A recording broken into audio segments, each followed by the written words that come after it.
About making your workplace more inclusive? Find out how to hold their feet to the fire and demand diversity on the Diversity Dude podcast.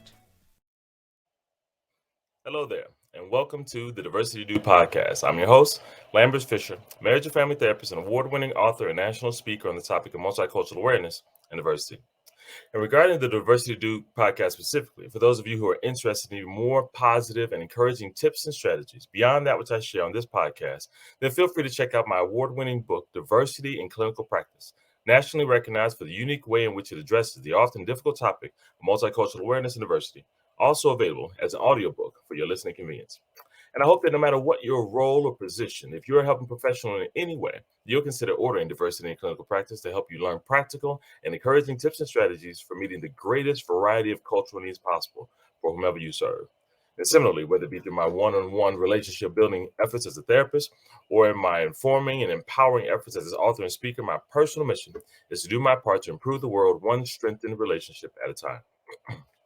So today, I want to talk to you about whether or not there can be too much diversity.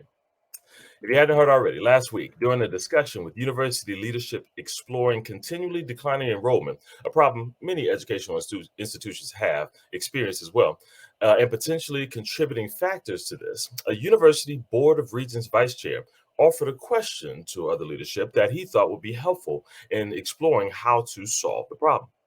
The question was essentially whether too much diversity could be the reason for the campus enrollment decline. He added that while he acknowledged that it was a sensitive question and that he may not be the best person to ask it, it was a reasonable question to ask, especially in light of his having received letters from multiple friends explaining that their children would not attend that campus because it was considered too diverse. Now, there are multiple things going on here, as well as many different conflicting responses to this report. While I don't claim to know everything that went on behind the scenes that led to this encounter, I do want to address a few of its implications that may be beneficial for you to consider if you find yourself in a similar situation where someone is expressing a similar sentiment. First, I want to express that I appreciate the fact that the leader who made this comment made an official public apology for the insensitivity of his words. A lot of people are either too afraid to acknowledge the undesirable impact that they may have on others or believe so strongly in the genuine intent that it means that they shouldn't have to apologize to someone who was offended by their words and actions. While it's up to each individual to determine whether or not the apology will matter to them, the fact that it was given at all, even if persuaded to do so by other leaders, at least this presents the possibility of a repaired professional relationship through learning, growth, and change behavior moving forward. In addition, I appreciate the fact that while this person's genuine intent was confirmed, it was explicitly acknowledged that intent does not take away the impact. This balance allows for there to be less question about the intent, though not completely, while also avoiding the conclusion that the intent justifies the resulting hurtful impact, which it definitely does not. Now, with all that being said, there's still the issue of the question itself, asking whether or not the campus is too diverse, and of course, whether too much diversity is even a problem. For this leader specifically, who justified the reasonableness of the question, it raises a new question. Do you believe it's justifiable because the campus may indeed, in fact, be too diverse? Or is it deemed justifiable because there may be a bigger problem at hand if potential new students believe that too much diversity is a problem worth avoiding? Regarding the first question of if the campus is indeed too diverse, my follow up question would then be based on what criteria? The particular campus in question has just over 1,000 students enrolled at that particular campus, of whom 54% identify as white and 41% as Black, Indigenous, and people of color. Based on this, is it the 54% white that is considered to be not a high enough percentage majority to feel comfortable in that environment? And if so, why? Out of a reasonable desire to be among those who you're more familiar with, or a not so reasonable aversion to those who are different. Now, if you've heard me before, you'll know that I like to remind myself and others that diversity isn't just about skin color. It just means being different. And there are many ways in which we can be different from those around us. Beyond race and ethnicity, we can have different ages, genders, gender identities, sexual orientation, faith beliefs, political beliefs, socioeconomic status, and more.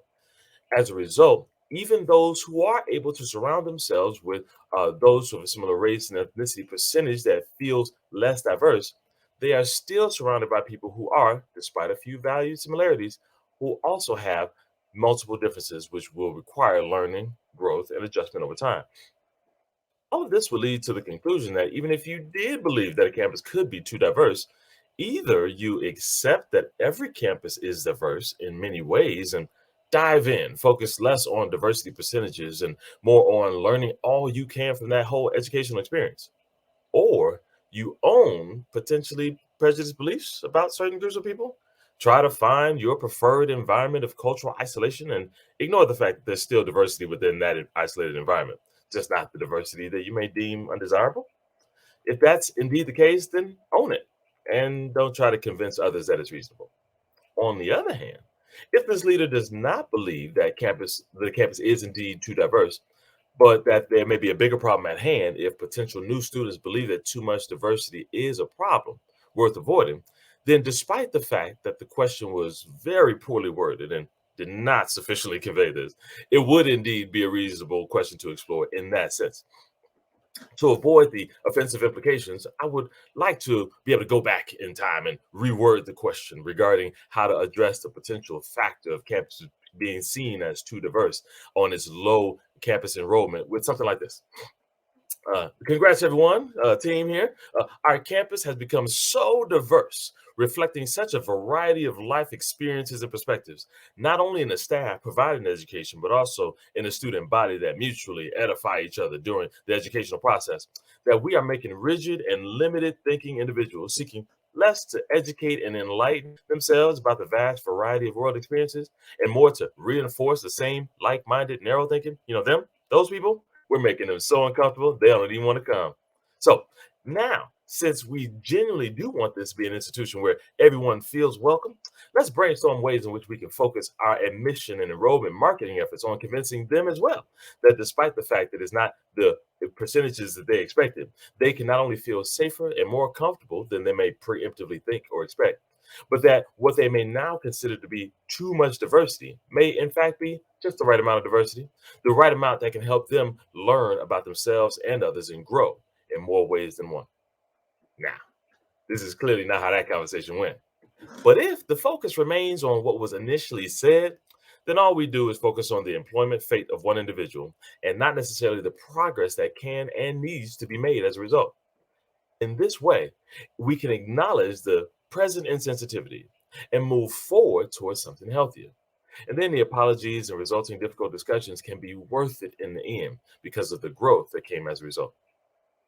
My hope for you is that if you find yourself in a situation where you hear a leader saying something like this, I want you to be able to hear the possible negative origin that came from it, acknowledge or confront whatever needs to be confronted at the time, and then take steps to be a part of moving forward towards something that's healthier for everyone involved. It may not be easy, but it'll definitely be worth it. With that, I'll say again, thanks for listening in to the Diversity Do podcast. If you have any pressing diversity-related questions that you'd like me to address on an upcoming podcast, or if your organization is in need of a shame-free and empowering guest speaker or a training on this often sensitive topic, then feel free to reach out to me directly at www.lambertsfisher.com. And if you know of anyone else who can benefit from a positive and encouraging speaker on the topic of diversity, then feel free to send them a link to this podcast so they can be encouraged as well. And also, again, check out my award-winning book, Diversity in Clinical Practice, available in paper and audio book formats on Amazon.com. And I look forward to addressing as many topics as possible in the future podcasts to help you improve as many relationships as possible at work, at home, and in your community. And as always, remember this: you don't need to know everything about everyone in order to have a positive impact on someone. Thank you all for tuning in, and have a great day. Tune in each week and find out how to demand and implement diversity at your job. To hear more, check out previous Diversity Dude shows on ShalettaMakesMeLaugh.com. Get fast, reliable internet for any budget. Now qualifying customers can get Xfinity Internet free through the Affordable Connectivity Program. That's right, free high-speed internet from Xfinity. And Internet Essentials customers can get equipment included at no extra cost. Get started today. At Hy-Vee, we take pride of being part of the communities we serve. In 2021, we donated more than 14 million meals, and this year, we're committed to doing even more. For over 90 years, we've been the place that people turn in time of need, and we take that very seriously. That's why we're loading our semis full of food this week and making deliveries across the Midwest to help families this Easter. To join our effort, simply donate when you're at the checkout. Together, we can make a big difference for those in need. Looking for a meaningful career with great pay and great benefits? Want to be part of something bigger? Here's your chance. Union Pacific Railroad is hiring train crew members in the Twin Cities area, now offering hiring incentives up to $15,000. No previous railroad experience is needed. We provide all the essential training, and you can get a free college education while working. Get your career on the right track with Union Pacific and apply today at up.jobs/Minnesota. That's up.jobs/Minnesota. There's a new way to get around in North Minneapolis.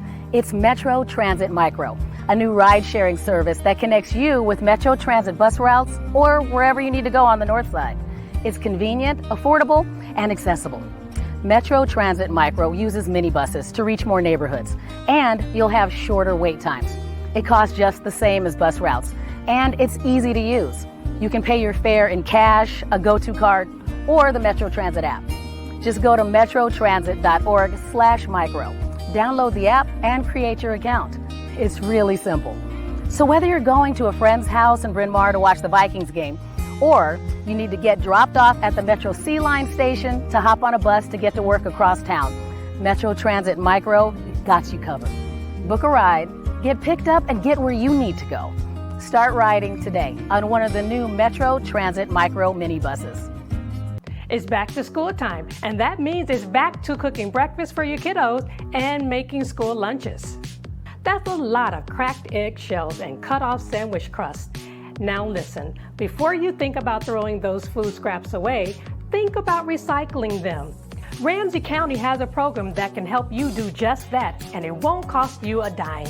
Ramsey County has a free food scraps recycling program that lets you collect stuff like apple cores, coffee grounds, and veggie scraps. Here's how it works. Put all those scraps into a compostable bag. Then once a week, drop it off at a free food scrap site by your house. And listen, I understand that life is busy, so if you can't get there once a week, just toss the bag in the freezer until you can find the time to do it. To locate a food scrap collection site near you and to get more information about the program, visit ramseyrecycles.com/food scraps and tell your friends and family about it. Let's all do our part to help save the planet.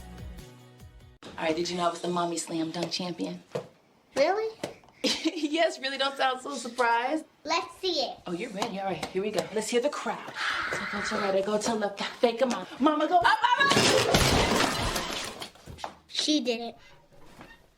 Again? You can't avoid gravity, but United Healthcare can help you avoid financial surprises by helping you compare costs and doctor quality ratings. United Healthcare. Uh-huh.